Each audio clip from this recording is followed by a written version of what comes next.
Terjadi peperangan yang seru di Surabaya. Yang memimpin perang siapa? Nyun Sewu, siapa?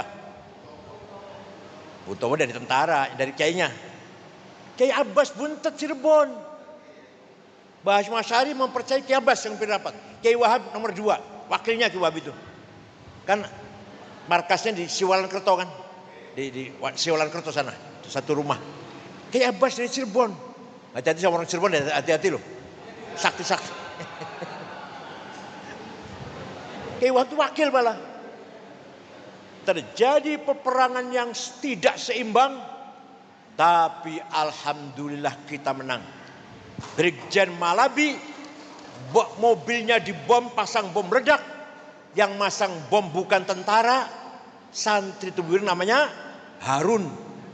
Hanya sayang Harun nggak lari, malah ingin lihat seperti apa. Hasilnya seperti apa? Dikira mercon. Harun pun gugur di sebelahnya mobilnya Brigjen Malabi. Itu sejarah yang harus kita perjuangkan. Sejarah ini harus disebarkan, harus dipahami, harus didengar oleh anak cucu kita. Di Indonesia beda dengan Timur Tengah. Di Indonesia, ini Masya Allah luar biasa. Hadratus Syekh Kiai Haji Hasyim Asy'ari berhasil, sukses menanamkan prinsip yang integral antara agama dan nasionalisme. Konsep nasionalisme dari Ernest Renan katakanlah gitu, walaupun Mbah Hasyim tak baca apa enggak aslinya. Walaupun Mbah Hasyim baca bagus bukunya Ernest Renan, namanya What Nation bukunya namanya.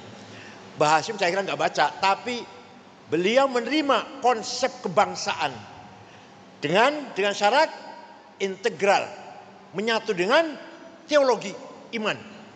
Lahirlah syiar hubbul waton minal iman. Luar biasa nih Pak, gak sembarangan. Kiai Timur Tengah gak ada. Jadi kalau Timur Tengah itu yang berjuang nasionalis, Saddam Hussein, Hafid Assad, Jamal Nasir, nasionalis saja, gak peduli agama. Yang berjuang agama gak pernah bicara nasionalis, agama saja. Said Qutb. Nah, Mbah Hasyim Asy'ari memperjuangkan agama, dakwah, pesantren, madrasah, juga pejuang nasionalis, kemerdekaan, melawan penjajah. Dan berhasil. Berhasil konsep hubbul iman diikuti oleh puluhan juta manusia. Nah, jadilah wadah namanya Nahdlatul Ulama. NU lahir setelah bubarnya khilafah. Tahun 26. Khilafah bubar tahun 24. Di tengah-tengah masa umat Islam lagi goyang, lagi terombang-ambing. Khilafah bubar. Siapa pemimpin kita ini? Setiap negara, setiap daerah ada penjajah, dikangkai penjajah. Gimana ini? Di saat tengah-tengah masyarakat Timur Tengah goncang, bingung. Mbah Hasyim Asy'ari NU lahir dengan prinsip hubbul waton minal iman. Anda beriman harus nasionalis. Anda nasionalis harus beriman. Ya, yang dari PDI mana? Dari PDI. Yang dari PDI mana? Kan tadi hadir enggak? Anda nasionalis harus beriman, bertuhan. Anda bertuhan beriman harus nasionalis. Itu Hasyim Asy'ari itu. Dan berhasil. Yang heran itu berhasil. Ngendikan itu loh diikuti oleh puluhan juta orang. Fatwanya itu. Barang siapa mati demi membela tanah airnya, mati syahid.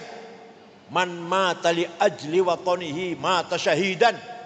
Wa man khana li watani halalun damuh. Barang siapa berkhianat kepada tanah air boleh dibunuh.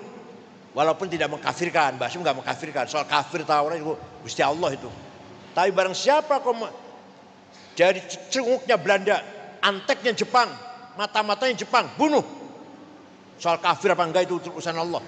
Yang jelas halal darahnya. Itu waktu Mbah Hasyim. Disitulah lahir sebuah ormas Islam Nahdlatul Ulama sebagai wadah yang menyatukan antara teologi dan nasionalisme.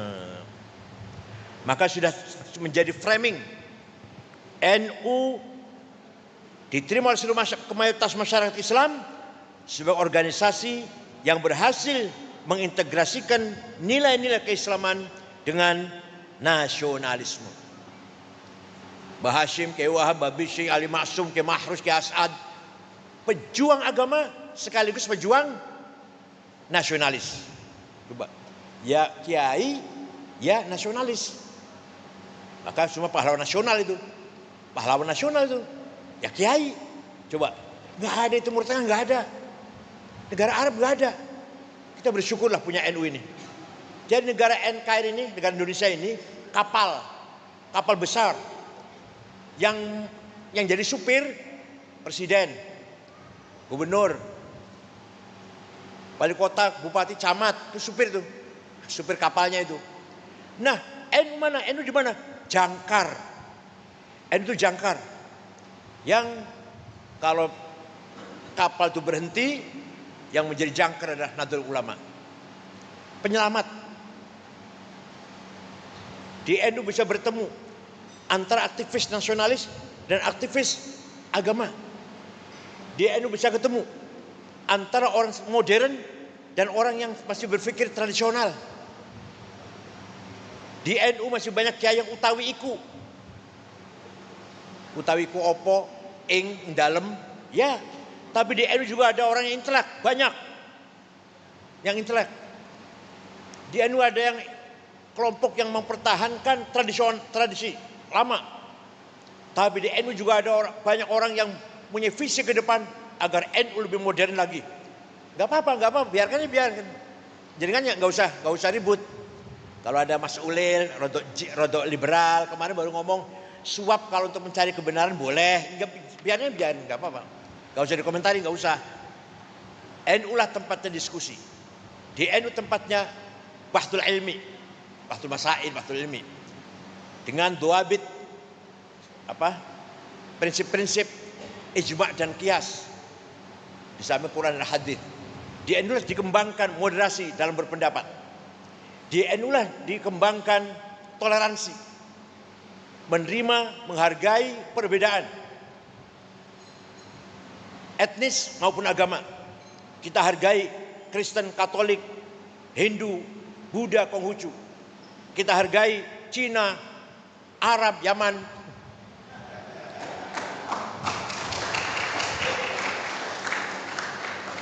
Kita orang bule lah yang hidup di. Apalagi yang suku asli Nusantara harus saling menghargai. Jawa, Sunda, Madura, Melayu, Batak, Dayak, Ambon, Bugis.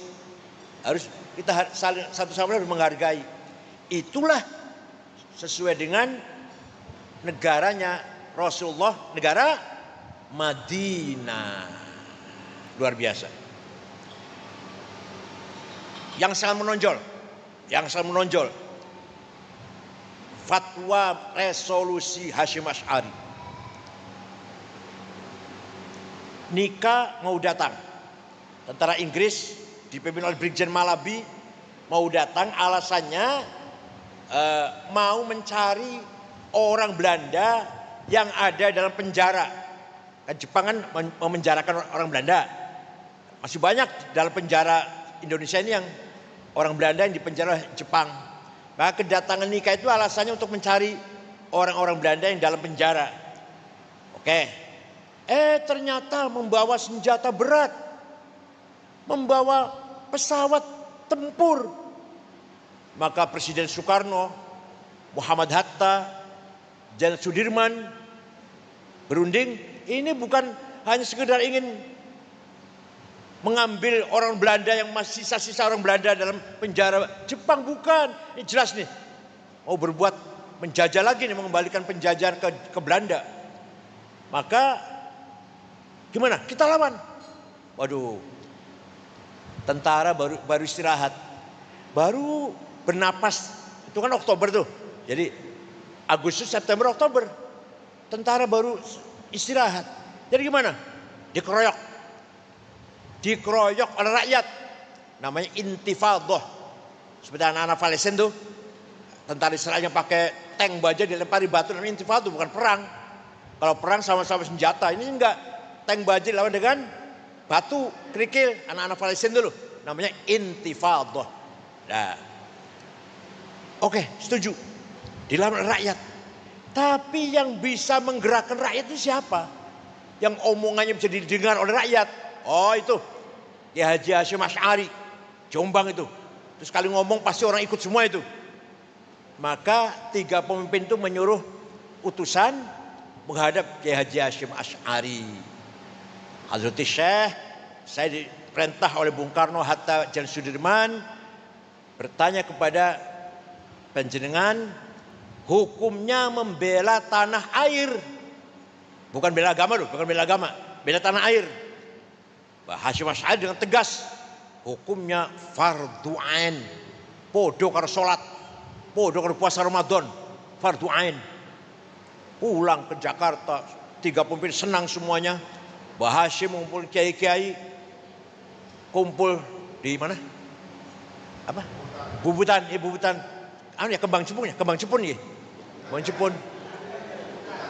Ya Bubutan. Mengeluarkan resolusi jihad ini. Tanggal 20 Oktober 45. Dah terjadi peperangan yang seru di Surabaya. Yang memimpin perang siapa? Nyun Sewu, siapa? Utomo dari tentara, dari kiainya. Kiai Abbas Buntet Cirebon. Mbah Hasyim Asy'ari mempercayai Kiai Abbas yang pimpin rapat. Kiai Wahab nomor 2, wakilnya Kiai Wahab itu. Kan markasnya di Siwalan Kerto kan. Di Siwalan Kerto sana, satu rumah. Kiai Abbas dari Cirebon. Hati-hati sama orang Cirebon, hati-hati loh. Sakti-sakti. Kiai Wahab itu wakil malah. Terjadi peperangan yang tidak seimbang, tapi alhamdulillah kita menang. Brigjen Malabi mobilnya dibom, pasang bom meledak. Yang masang bom bukan tentara, santri Tuburin namanya Harun. Hanya sayang Harun nggak lari, malah ingin lihat seperti apa hasilnya, seperti apa. Dikira mercon. Harun pun gugur di sebelahnya mobilnya Brigjen Malabi. Itu sejarah yang harus kita perjuangkan. Sejarah ini harus disebarkan, harus dipahami, harus didengar oleh anak cucu kita. Jadi yang melawan nikah itu ya tentara ya, oke, peran tentara Bung Tomo ya. Tapi yang paling pokok utama adalah rakyat yang dipimpin oleh Hasyim Asy'ari.